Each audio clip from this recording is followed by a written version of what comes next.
Shalom, peuple de Dieu.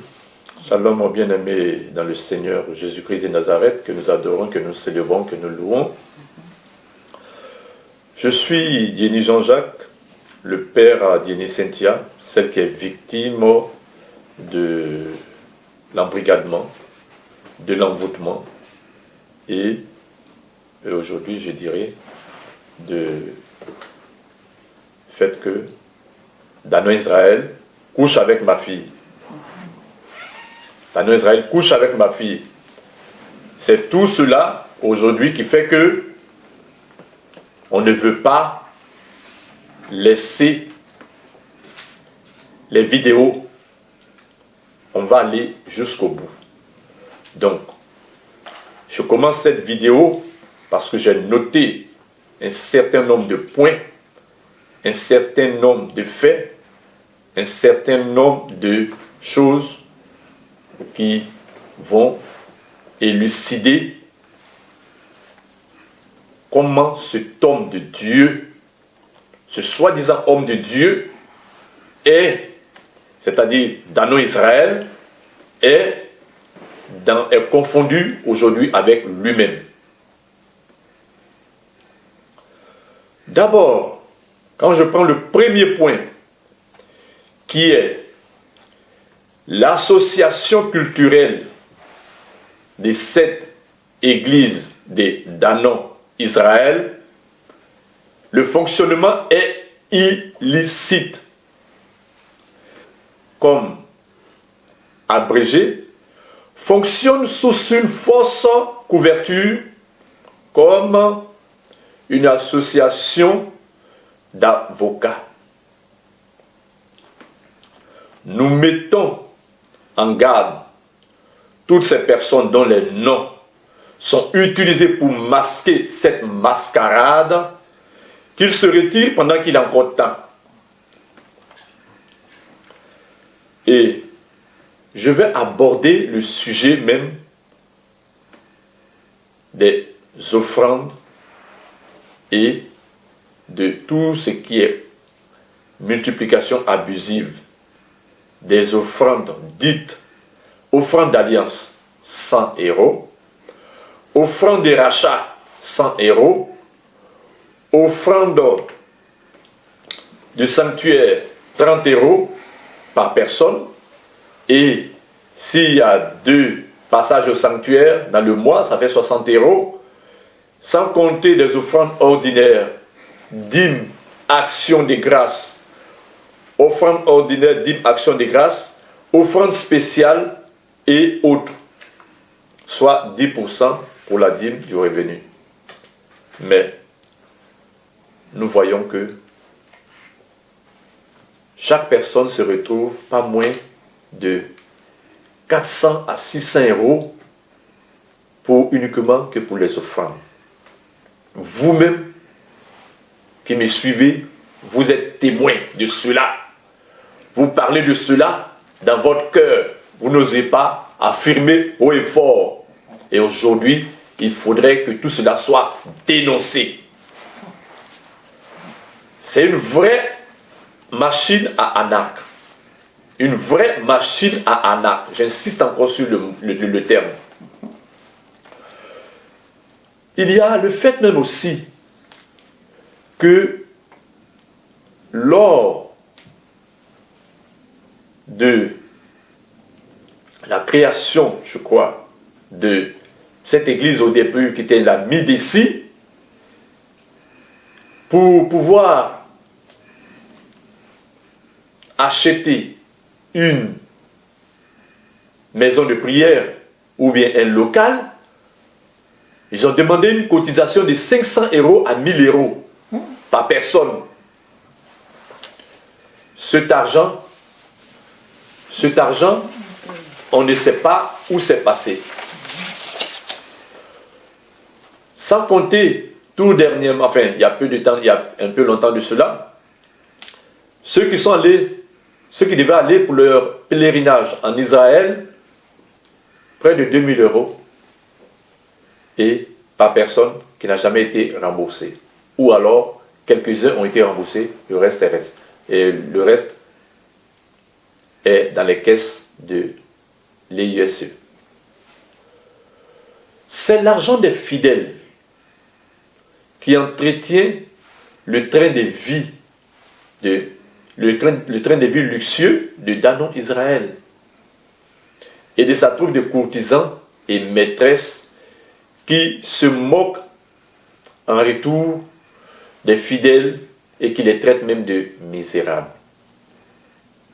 Vous croyez donner à Dieu, mais ce n'est pas à Dieu que vous donnez, c'est à ce manipulateur malhonnête qui profite en fait de vous au détriment de vos familles, de vos enfants, de vos parents abandonnés. Il est temps que cela prenne fin.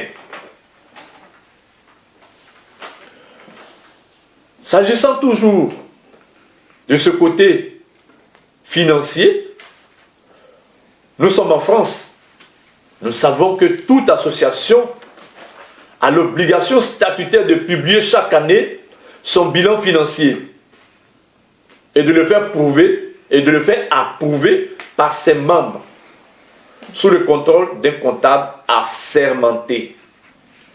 Tout le monde sait que l'EISE ne s'est jamais plié à cette obligation. L'opacité la plus absolue entoure la gestion financière de cette association de malfaiteurs, je dirais, sous le gîte de son guide spirituel, qui s'arrange à n'apparaître nulle part pour se protéger de tous ces abus des biens sociaux, préférant exposer ces fidèles qui ont le malheur de travailler gratuitement à ses côtés. Nous voulons une fois de plus prévenir toutes ces personnes qui se laissent associer à ces pratiques illicites et illégales. La fidélité n'est pas synonyme. La fidélité n'est pas synonyme de naïveté ni de complicité. Ne dites pas que vous n'étiez pas prévenus. Maintenant, je vais parler aussi des dérives sexuelles et dépravation des mœurs.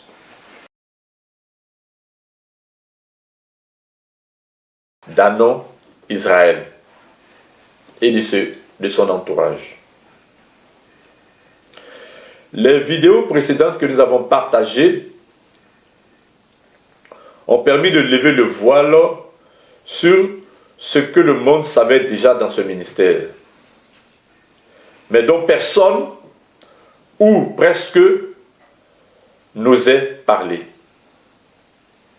L'EISE de Danon Diago Patrick ou Danon Israël est un véritable Sodome et Gomorrhe, où se retrouvent toutes sortes de dérives de mœurs, avec pour chef d'orchestre le guide spirituel lui-même. Nous voulons pour preuve ces quelques exemples triés sur le tas. D'abord, on a ce qu'on appelle l'abus de faiblesse. L'abus de faiblesse. S'agissant, ce qui concerne la plupart du temps, les jeunes filles venues dans ce ministère pour chercher véritablement le Seigneur et servir Dieu, se retrouvent dans une véritable captivité, sans situation sociale, sans même ressources, et en plus aucun lien avec leur famille, profitant de leur état de précarité, de fragilité ou d'immaturité. Danon Patrice les embrigade pour les transformer en zoubis ou en proie sexuelle. Totalement à sa disposition. Totalement, elles sont acquises à sa disposition. Certaines, y compris des jeunes filles, voire des adolescentes, peuvent se retrouver seules avec lui tard dans la nuit, dans le soi-disant sanctuaire. Toute la nuit, dans son repère qu'il appelle, comme je le disais, sanctuaire. Beaucoup d'anciennes victimes de ces abus ont commencé à parler. révéler comment elles ont été manipulées grâce à des mensonges, à des pratiques d'hypnose. À des pratiques d'hypnose pour demeurer pendant des années sous cette emprise. Prise dans cet engrenage, beaucoup n'arrivent plus à se libérer, même quand elles réalisent la supercherie. Les abus sexuels. Nous avons des témoignages graves et pratiques sexuelles abusives sur des jeunes femmes par Danon, Israël, et certains de ses proches qui se sont mis à l'imiter. J'en connais, et je peux donner leur nom. Dès qu'ils ont compris dans quel milieu ils se trouvaient. Dieu sait bien combien d'avortements provoqués ont eu lieu dans cette assemblée à cause de cette pratique sexuelle dégoûtante. Sans parler des risques de transmission de maladies graves, des divorces, des naissances d'enfants illégitimes et d'autres transmissions de démons. Une véritable, moi j'appelle ça une véritable porcherie.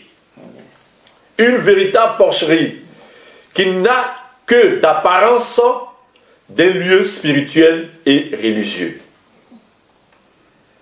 La réputation des Danon, Israël, en la matière est véritablement établie depuis Abidjan, où il a été obligé de fuir, de s'enfuir en 2004. Et, étant donné qu'il n'a pas pu avoir de visa, il s'est retrouvé avec un visa pour les États-Unis. Et ensuite, il s'est retrouvé à Paris. Parce que nos sources d'information viennent même d'Abidjan. Donc, quand il est là, il raconte autre chose. C'est toujours le culte de la personnalité. C'est toujours le culte de la personnalité.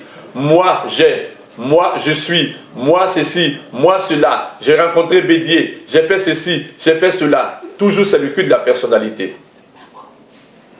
Même Babo. Donc, ici, même en France, tout le monde sait pourquoi il a été envoyé en prison sous des accusations de viol, de détournement de mineurs. Manifestement, la leçon n'a pas encore été tirée. Manifestement, la leçon n'a pas encore été tirée. Si ce n'est pas lui-même, c'est qu'est-ce qui peut pousser un homme qui se dit de Dieu à demeurer dans une telle dépravation des mœurs? Pourquoi n'épouse-t-il pas une de ces multiples maîtresses qui l'entourent? J'en connais précisément. J'en connais précisément 4. 4 femmes qui l'entourent. Il y a une même qui est mariée. À défaut de se retourner vers sa femme qui est à Abidjan, avec qui il n'a même pas encore divorcé. Il n'a même pas encore divorcé. Et vous, vous êtes là, aveuglement. Vous êtes là, vous n'entendez plus, vous ne voyez plus, vos yeux sont fermés. Et vous êtes là, vous attendez le mariage. Quel mariage peut-il proposer? Quel mariage peut-il vous proposer? Et quand il vous propose le mariage, non, Dieu m'a dit que oui, que c'est toi qui l'as choisi, donc demeure dans la discrétion, n'en parle à personne, ne dis pas ceci, ne dis pas cela, garde ça pour toi seul, afin que Dieu lui-même exauce ce mariage. Mais attendez, mais on ne peut pas être bête jusqu'à ce point. Il faut être quand même à un moment donné, être lucide.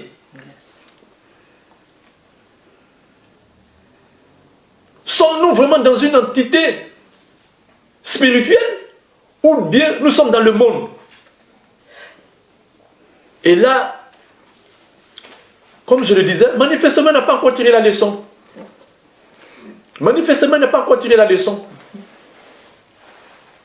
Maintenant, je vais parler un peu de son côté spirituel. Quelle alliance a-t-il avec le diable? Quelle alliance a-t-il lui-même avec le Léviathan et les esprits des eaux? Parce que tout cela, ça ressort. La servante a parlé, mais moi j'ai préparé mon exposé. J'ai préparé mon exposé il y a des jours de cela. On ne s'est pas vu, mais elle a eu la révélation. Donc aujourd'hui, il faut que tout ce voile-là soit levé. Tout ce qui cache là soit levé. Donc, ce qui l'oblige à initier toutes les femmes de son ministère en ne leur transmettant pas des esprits d'impureté sexuelle pour les livrer à la perdition. Ni les femmes de ses disciples, qu'il appelle ses fils, ni les femmes de ses frères, ni les très jeunes filles, ni les mamans, personne n'est à l'abri de ce prédateur sexuel aux appétits illimités. Donc, vraiment, je vous exhorte,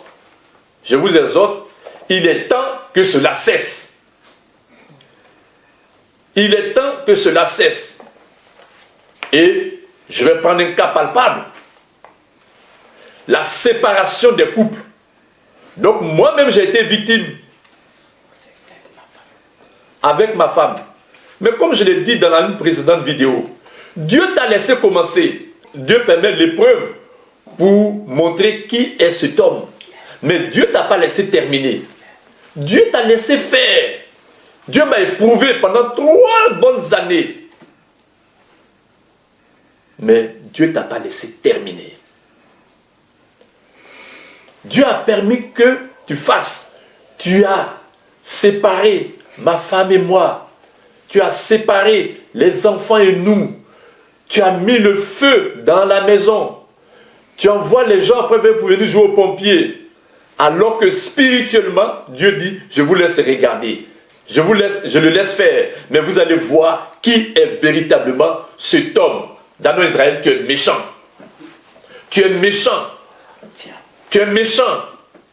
Dans le cœur là, c'est Dieu qui te voit. Mais à la surface, tu veux montrer que tu es bon. Alors que tout ça là, c'est une mascarade que tu montres aux enfants. Aujourd'hui, quand je prends le cas, non, il y a quelque temps de cela, quand je prends le cas, et parce qu'il a demandé il a dit que je donne son nom, de Baudelaire. Tu as voulu séparer de Baudelaire et de sa femme reine. Tu as voulu les séparer. Un dimanche, ils nous ont appelés parce qu'ils nous côtoyaient beaucoup. Nous sommes allés jusqu'à chez eux. De 23h, on partait là-bas, 3h du matin. Pour prier, pour apporter notre contribution. Et tout s'est bien passé. Aujourd'hui, quand tu les vois là, toi-même tu es fier d'eux. Mais pourtant tu as voulu les séparer. Le lendemain, tu as demandé qu'un serviteur aille prendre les affaires de reine chez elle, chez Baudelaire. Et moi et ma femme, on s'est opposés à ce genre de pratique.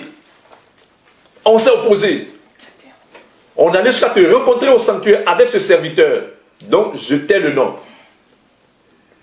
Et on t'a dit que ce n'est pas possible. Et je sais que ce jour-là, ça ne t'a pas plu.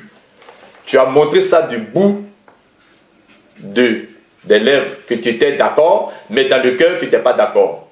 Parce que tout ce que tu fais, Dieu me montre. De ton visage, on voit. Mais dans ton cœur, on ne voit pas. Mais Dieu montre. Dieu, c'est lui qui connaît. C'est lui qui sonde les cœurs et les reins.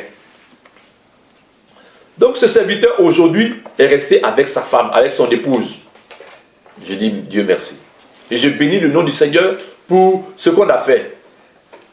Et maintenant, je sais que ça ne t'a pas plu.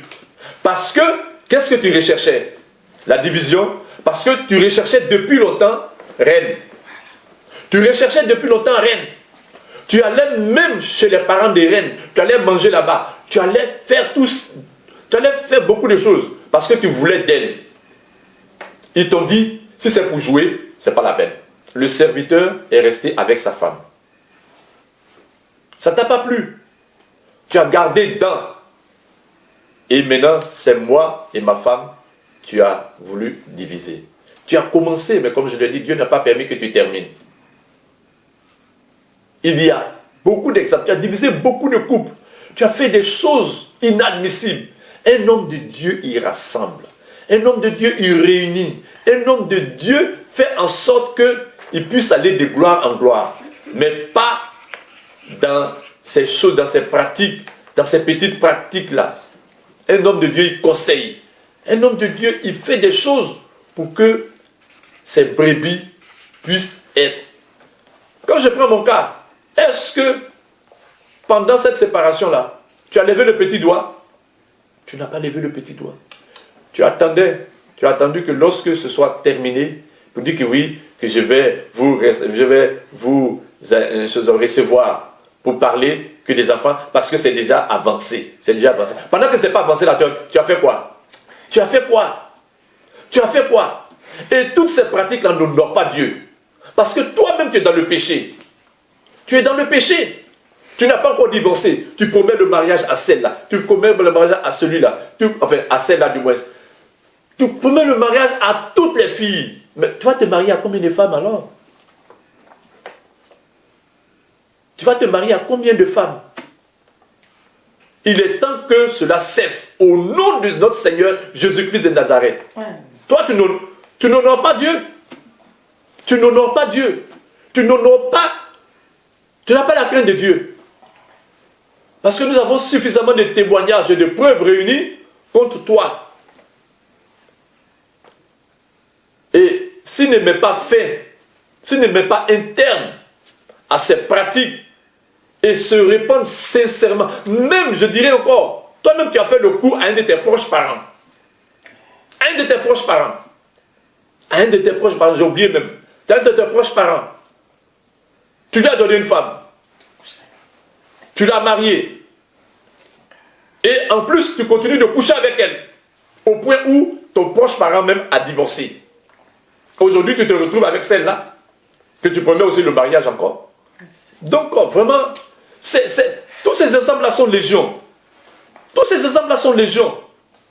Mais que cela cesse à un moment donné. Que cela cesse. Que tu saches que tu n'es pas éternel. Que tout ce que tu fais là, un jour, Dieu aussi va te rendre, tu vas rendre compte à Dieu. Il faut te repentir. Répands-toi. Répands-toi sincèrement pour tous les enfants de Dieu que tu as blessés. Pour tous les enfants de Dieu que tu as fait du mal, volontairement et involontairement. Répands-toi. Répands-toi. C'est à cela que Dieu nous appelle. C'est à cela que Dieu nous appelle. Dieu ne nous a pas appelés pour la division. Dieu nous a appelés afin que celui qui a la crainte de Dieu puisse se repentir afin que Dieu puisse le pardonner. Et on dit, le juste tombera, mais cette fois le juste se relèvera. Voilà. Donc, nous allons le livrer bientôt, nous allons le livrer bientôt en spectacle, publiquement. Un homme averti en vaut deux. Shalom. Bon entendeur, salut.